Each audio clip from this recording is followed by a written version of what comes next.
So you're moving to New York City. Yes. That's exciting. Are you, Audio Jungle. how rich are you? Not rich. I'm just rich in my appetite. Audio Jungle. I love eating. That's it. So Yeah, yeah. I'm rich. I don't eat a lot, but I have an appetite. Right? So now I'm running a how to be poor in New York. I was born here in New York City, and I live in a one-bedroom apartment by myself. Wow. Wow. If you talk to anyone in New York, there are only two types of people that live by themselves. People that smell, people that have cats, and then there's people that are rich. How do you get to be, that's my teaser, I'm doing my commercial. How do you get to live by yourself? Mr. Henry Cruz, find out for $5.99. That's $599. Okay, I gotta record my testimonial. Yes. This lecture was amazing. I can live poor in New York and I can live by myself with poor without smelling. Yes, and I eat one meal a day because that's all you need. Yeah, so if you have a one-bedroom apartment, that means you have a living room. I have a foyer, but there's a bad part to it. And I have a kitchen. I'm looking at my kitchen. Then I have a bedroom, a bathroom, two closets. That's like a mansion in New York. But the bad part is this building was built 1920. Wow. That means if I go like this, somebody's wall falls down in the next room. So if you're not rich, you're going to come to New York. It's very expensive. How will you survive? Well, doing some comedy gigs, and yeah, I'm now promoting myself so hard, and I don't know, how should I do? What should I do? How can I survive? Will you live by yourself? Or it depends, because by yourself, the rent is very expensive. Every month, you have to give away the cost of a child. Whatever it costs for a baby, that's 1 month's rent. I see. I have an inner child, so I need to save my money. So, well, now at this moment, I'm thinking about living with someone, a roommate. I'm looking for a shared apartment because some Japanese New Yorkers website always recommended Japanese people in Japan just stay for a while in New York before moving to somewhere, like staying at a hotel or a friend's room for a while to see which apartment is really good or really safe. But my case, I can't do it. So, and I also bring a lot of stuff from my house here. So, but you know, it's not guaranteed that the first room is perfect. So Right. So you get a room with 25 people, and yeah, then if the rent, that's the only way that I think it could be affordable. So, well, how, I heard another thing, you have a birthday coming up. oh yes, my 16th birthday. Oh, Again. you don't look a day over 16. I was going to say that anyway. Oh, thank you very much for your When hospitality. is your birthday? 26th, Tuesday, this Of week. April. Wow. Yeah, April 26th, I will be 16 again. Yeah. 16, yes, Forever 16. That's my favorite song. Yep. Sweet 16. Sweet 16, there you go. Yeah. But what, are you excited? Yeah, recently I love to celebrate my birthday. You already started the celebration? Yeah, not really. I'm planning to travel somewhere, short trip, but it's up to my work schedule, so still deciding. But anyway, yeah. My birthday is in June, And I think when you get to a certain age, you start hiding from birthdays. You're like, oh, it's coming. Where can I hide? We have this tradition that my mom told me, and I don't know if you know any traditions for birthdays. When you don't have money to have a big party, you crawl like a baby under the table, the kitchen table. What? Yes, that is a tradition. What? Like, are you looking for contact lenses or something? No, it's like you're in a child, you're like a baby again. I don't have no money. I'm going to have no money for the party. So I crawl under and you celebrate life as you started with nothing. What? Wow, sounds so cute. Family didn't have average Japanese custom for my birthday, but actually we usually have a birthday party for their kids, and mom called each house and, hey, my daughter will be having birthday party, so just come. And once you get invited, you have to wear some nice dress and buy some gifts and go there and having lunch or some birthday meal and play some games, and that's it. And then after come back home, they report how their houses look like, and then Exactly, mom yes. got jealousy. Oh my god, the family is richer than us. Or The only thing I remember about birthdays as a child was like presents.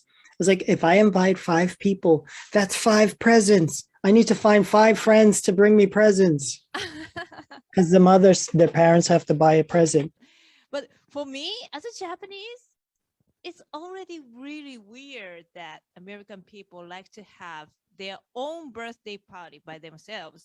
It's more normal for Japanese to have for someone else to have your birthday party.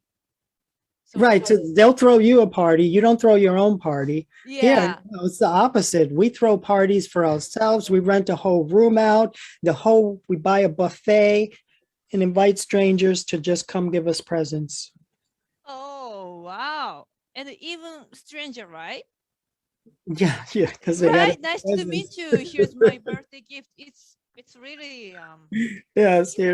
So your parents did not ever um celebrate your birthday? yeah, actually my parents didn't celebrate my birth itself.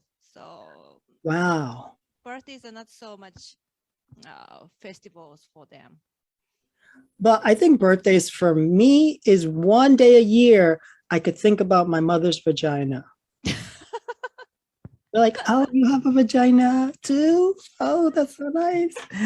We're both like twins. My mom was my best friend. Now we can start the show. Okay. I got my little joke in. I was like, oh, I want to do my vagina joke. Traumatic experiences like abuse, assault, or witnessing violence or tragedy can leave people feeling constantly on edge.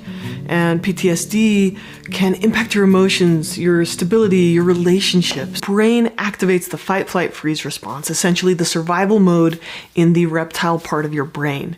This response helps keep you safe. It shuts down thinking. It releases a surge of hormones like cortisol and adrenaline, and it sends blood to the big muscles so you can fight or run away. This gets your heart pounding, it speeds up your breathing, and all of this is so that you're prepared to take physical action to stay safe. And then after the threat has passed, your nervous system should go back into restorative mode, the rest and digest mode. But with PTSD, something interferes with your ability to feel safe. Your brain and your body stay stuck in this mode. So even when you're safe, your brain and your body stay tense. They're on high alert. And you don't ever or don't often revert back to that restorative mode. So when trapped in a constant trauma response, people with PTSD experience 4 types of difficult symptoms. These include painful thoughts, which is like upsetting memories, flashbacks, and memory loss. Intense emotions, feeling helpless, anxious, ashamed, scared, jumpy, angry, feeling blame or persistent negativity, or just feeling numb. So the amygdala can learn to chill out. The hippocampus can relearn to process emotions, and your nervous system can strengthen its ability to revert back to that parasympathetic or that rest and digest response. A couple of the ways that we can do this are through yoga, mindfulness, writing exercises. So just think of this, right? You're having a trauma response, you're having these big intense emotions, and you sit down and you make yourself write about it. That's turning on the prefrontal cortex. That's clarifying that in the present moment you are safe. It's helping your hippocampus process through memories, and that sends a message to your amygdala that you're actually safe, right? So something as simple as a writing exercise can help rewire your brain from that trauma. I've experienced a lot of trauma, and but my case, I grew up in the traumatic environment. Well, aka my family. So my case, I got used to loud noise or yelling or violent situations, and so in the end, I could sleep even in the nightclub. So now I can sleep anywhere. So, well, I was trained by this traumatic experience actually, but it's the explanation was also very relatable. And well, first of all, I was very happy to learn these difficult English words with the spelling out, amygdala and hippocampus. now I think I can pass GRE or GMAT.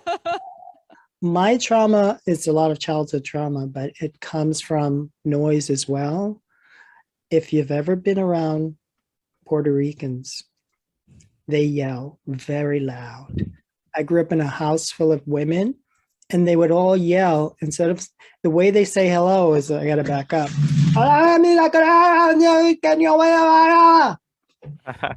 That's hello, but in the loudest possible voice ever. And it got me where now when I hear someone yell, I think about my brain hurts, and I also get a flashback to my childhood of everybody yelling about tampons.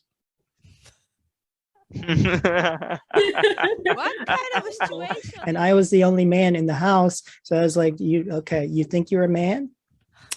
Go buy some tampons. Feminine. I was so embarrassed. Oh, that's so traumatic.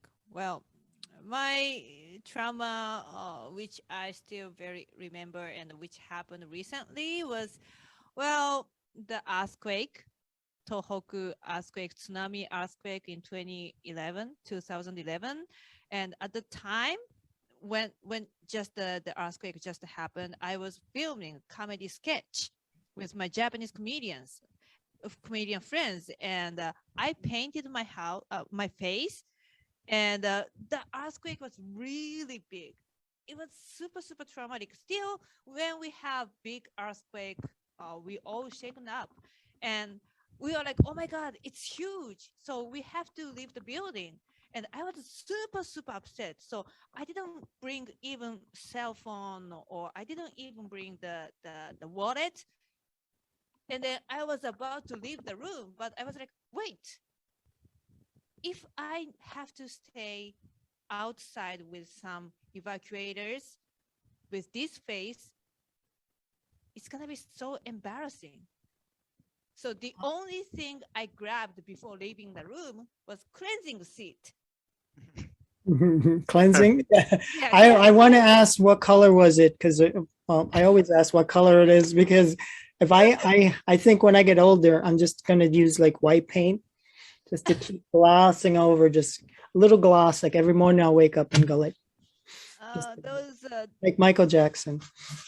Yeah. All this biology talk, neuroscience should be cancelled. Neuroscience is cancelled today. Cancel Corp's deepest trauma is the biology class, because when the Cancel Corp was a child, before he was graduating his high school, he had an ambition of studying biology. But the thing about biology is that people expect the people who study biology to become a doctor, but Cancel Corp wanted to become a genetic specialist. He wanted to study genetics, but Cancel Corp's parents did not allow him to study biology, and they wanted him to study maths. So since then, I've only been studying maths, and I got into engineering. So it is a trauma if we think back about it, because I'm not getting a chance to study what I want to. But right now, I think whatever I'm studying is keeping me happy to a certain limit. But it is still a trauma when I think about it. And much trauma before that is that, I never wanted to study at all. I hate studies. I want to be an entertainer. That's why I come to these shows as a cancel cop. Cancel cop is always entertaining. But the limits imposed by our parents or all this society, that you should study, you should become an engineer, you should only do that, you should not get into this entertainment industry, that always brings a kind of trauma when I think about it. But that's just my kind of trauma. If I went to my mom or my dad and told them, "No, I'm sad today," we don't get sad. What's sad? That's not a real thing. You're depressed. You're going to talk to a shrink. There's no shrink. What do you do? You want to talk to somebody about your sadness?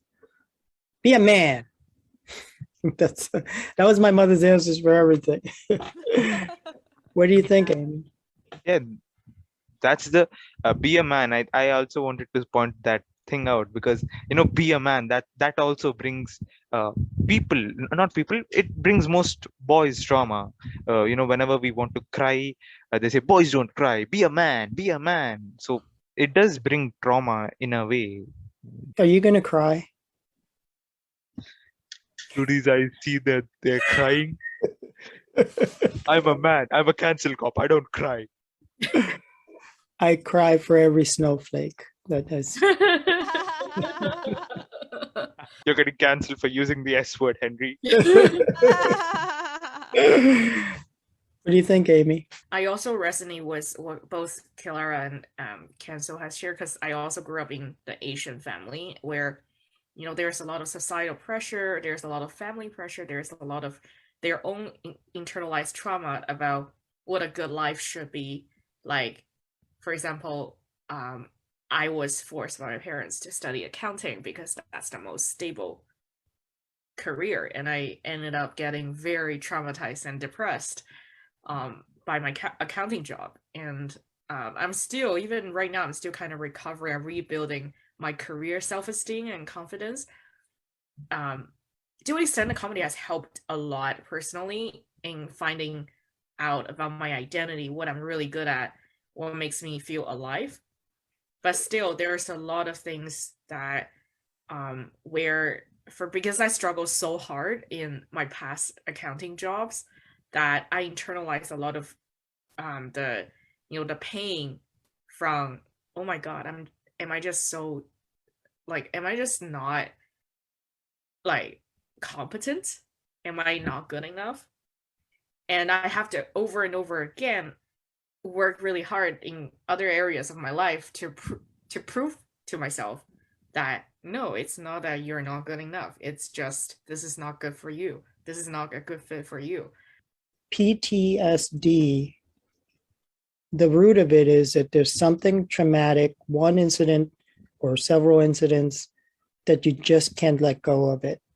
So you said something about letting go, and then you also said some trauma about the parents saying, I know what's best for you. Yeah. It is very hard because my parents, they grew up in adversity, especially my dad. My dad grew up in poverty. So my dad is extremely risk averse when it comes to money, when it comes to financial, when it comes to, adventures. Both my parents are extremely risk averse and made a lot of fear-based decisions. I would say it's they are all about they value security a lot versus me. The more I learn about myself, the more I know I'm an adventurous explorer. kind of trailblazer kind of person, likes doing stuff that nobody has done before, which is kind of like the opposite of what my parents are like. And it scares them. It scares them. Even visiting NYC, New York City, I remember just a few days ago, they were sending me a news. Oh my God, people got shot in Brooklyn. Are you sure you want to get killed? I was like, people die every day. As if someone who's here in New York, yeah, I'm dodging bullets. So I guess Henry is like the Neo from Matrix. No, he's like yes. I just feel like if you hit me so hard often, and literally I was hit as a child, abuse and all this other stuff. So, but you get to a certain point where it starts to, your brain, you go to another place. My teachers would call me space cadet. Where are you, Henry? I'm in space. I would just go into my little private world. I don't know if it was PTSD, but maybe 15 years old, I got my stomach disease because of so much pressure for the entrance exam to the high school, top-notch high school. And then after entering the top-notch high school, it was totally different from what I expected, and I got so depressed. And then around 15 or 16 years old, I started having back pain also. And I also learned some Asian medical Asian how do you say not Western Western doctors or hospitals, but Asian sort of health. And really it said the mindset or the mental health and the body health are really connected so strongly. Even before this video came up in public, it was a long time ago, and then it depends on the part, painful part. So if you have pain in the stomach, or if you have pain in the back, it means blah, blah, blah. Or if you have pain in the waist, it means you have a trauma like this, or being violent by your, getting violence from your parents or something. So I learned this thing, and I just realized why I have so much pain in my body. And then, it was connected to my experience, my childhood. Well, I still have pain because it never ends, but I got used to it. But now I know how to make it better, how to feel it better. And then I totally froze around 18 years old. I was totally burned out. It was like flaming ash in my mind. I was trying to flame by match in the ash, so I couldn't move at all. But my mom and my parents didn't understand those issues at the time, so they just blame me like, you are a loser, and who paid for your schools, who paid for your prep schools, and it's all money issues. So anyway, I froze so long time, but I don't know if it was PTSD, but it's true that the body's reaction change step by step. So first, they alert us by pain, or basically pain. The author of the book, Man's Search for Meaning, Viktor Frankl, he is a psychiatrist who survived a Nazi concentration camp in World War II. And he said, humor is actually an art of living that can elevate human through hardship. I didn't remember the exact quote. I'm gonna dig it up, but basically it's like there's a unique power about comedy that's very, very healing and can help humans survive the dark times and build resilience. Our parents come from this whole they struggled a lot to reach where we are right now. And if we complain about things, because they do care about us, this security, having a stable job, a job that financially pays, they have these concerns, because there's a saying, when you don't grow up with money, the only thing you always want to chase is money. So all their life they have been fighting for money, and now that they get it, and now that we are growing up with money, we don't understand the value of that money. So we look out for things such as all those the other level, like money, up the things that come above the material needs, the immaterial needs. So when we think about that, our parents obviously will be concerned about that. And the thing is, you can't fight or flight from that. You can't fight your own parents because they've given you all of this. They've provided you with all of this, and you Guilty. can't fly away. Yeah, you can't fly away as well. So that's the thing that builds a trauma, because when you feel suppressed to do a specific set of things just to satisfy your parents' needs, which is also not wrong. Like their concerns are also right, but they don't align with our present goals. That's what the thing is. They don't align with what we want. It's like, see, America complaining about it's like America complaining about not getting plastic bags when Africa doesn't get food to eat. It's like comparing that. Our parents come from a generation where they struggle to get food, and we complaining that we don't get iPhones or plastic bags. It does seem like a first world problem, but it is a problem regardless, right? It is a problem for us. So public speaking and stand-up comedy have been helping me throughout these past 3 years of lockdown, and that's why I feel like, whenever I come on this stand-up shows or open mics, I always feel like, enjoying it. So regardless of how worse the comic performs, I still get a laugh regardless of how bad the joke is. Like, it's maybe my inbuilt sense of humor, my past traumas make me laugh at even the simplest jokes. But I love people talking, and I love to talk. That's how it's been helping me. Close it to not make it really dark. I want to say that, water has memory, right? They say water has memory. So do our toilet water have severe PTSDs? I would think so. Yes. Just from what I know about my toilet, it's seen too much.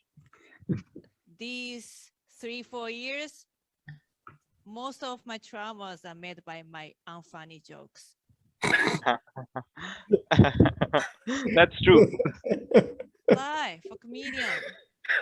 You're supposed to disagree with her. No, your jokes are. I would say at my darkest moment, not that I'm going to bring it too dark, when I had like a lot of trauma recently. That's the end of the open discussion, by the way. I had this my darkest moment. It was comedy, the option to get out of your head instead of being stuck when everything is so difficult to do. Lifting this cup when I was depressed was hard. Like, it was, instead of being 1 pound, it was 10 pounds.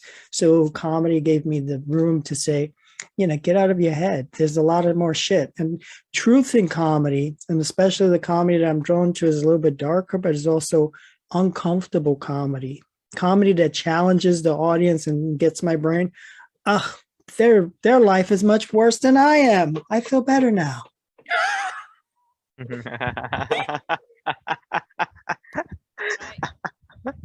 Well, you're causing more trauma to the other person you're making fun of. Just think about 5 seconds future. As Henry just said, even carrying the mug cup is very big task while depression, right? So, and while I was really suffering, I always blamed. I was always blaming myself, my past self, what I did, and who I was. So just a small future, like, okay, 5 seconds later, I gotta take a coffee, and then 5, 4, 3, 2, 1. I could make a coffee, and oh yes, it's a small success. And then, okay, 10 seconds later, I just get out of the bed, and then 10, 9, 8, and 10 seconds later, I just got off the bed. Yes, I did it. And then the last thing was I made it earlier than the deadline. That was, okay, 10 seconds later, I'm gonna fart. And I couldn't hold it until 10 counts. Oh. Yeah, so I made it just the 6 counts. So I was like, oh my God, I made it before the deadline. Yeah, I totally recovered. So yeah, it's my tips to survive depression. I love that. I love the small win self-affirmation. And I actually started a group chat on Facebook just to celebrate small win, because you know how on social media people always post about big win. You know, that doesn't help with mental health at all. What really helps is being able to recognize yourself and recognize each other on the little win, like tiny little win. I showered today. I'm so proud. I woke up. I got out of bed today. I didn't kill myself today. That's a win. When you're depressed, you haven't killed yourself. That's a win. It's fair to say what Vision says in WandaVision. What is grief if not love persevering? I infamously copied Marvel's best line, and I'm guilty of it. I'm getting cancelled for that. I like the idea of neuroplasticity. It's my new favorite word. At the end of the video, the girl says, do some yoga. That's all you need. Just get out of your head. Do mindfulness. My idea of mindfulness is not staying in my mind, but going into other minds, like mind jump. Let me spend some time in your head. What's up with you? How are you doing? How are you doing? How are you really doing? Also just being silly and trying to be, I talk to myself a lot. That's what I'm trying to say. Instead of canceling people on social media, cancel the feelings that lead to canceling people. Oh, that's deep. Yeah. Tokyo, a popular Japanese beef bowl chain, Yoshinoya Holdings Company, has fired an executive over sexist remarks he made about a marketing strategy aiming to get young women hooked on its products as though turning virgins into drug addicts. Masaki Ito, a managing director at Yoshinoya, known for its gyudon beef over rice dish, made the inflammatory remarks at a marketing lecture at Tokyo's Waseda University on Saturday. Gender disparity runs deep in Japan, where only a small percentage of women hold decision-making positions in business, academia and politics. The comments made by a rising marketing strategist that only surfaced at a seminar outside the company suggest how gender bias and other discrimination are still widespread and tolerated in the Japanese corporate world. The word he used and the word for virgin was not actually the word virgin. It's more misogynistic way word.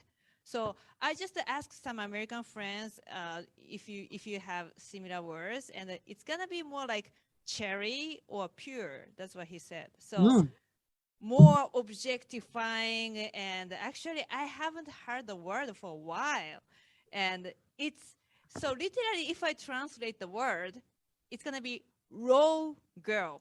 Kimusume is a Japanese word, kimusume, and it's written in the girl who hasn't been tainted yet. Yeah, raw girl. It's like raw fish, naked sushi. You know, it's disgusting, right?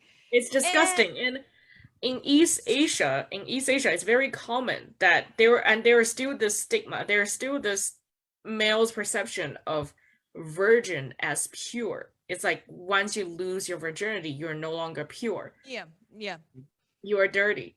You are and actually, especially Japanese, anime and idol culture, how pedophilia Japanese men's taste are, right?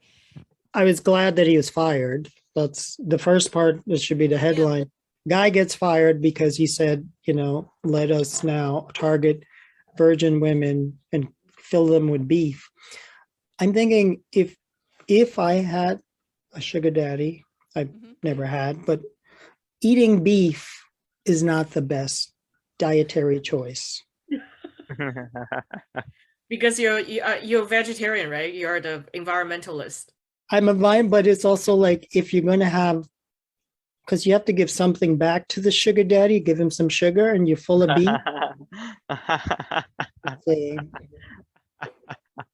It's not a good look. Not a good look. It happens everywhere.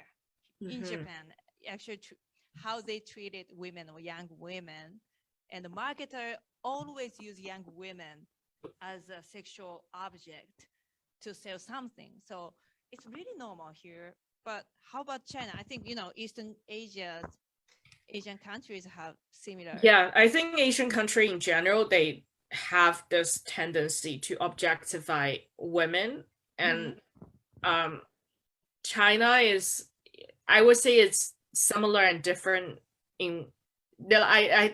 There are definitely, I don't know much about Japan, but in China there's also the feminism movement these days. In the newer age, the LGBT, the equality, the gender equality movement. It is like as millennials taking over the place, like there's more and more wokeness. It's becoming more woke over time. Yeah. But I would say there was still, in the older generation, there's still a lot of work to be done, and there's still a lot of race, like sexism in China. So for example, there is this one female comedian. She in China, like stand-up comedy is becoming increasingly popular, right? Yeah. And this female comedian basically made a joke about, I don't get why males are so not like, it's like basically what she said, males are so average but so confident.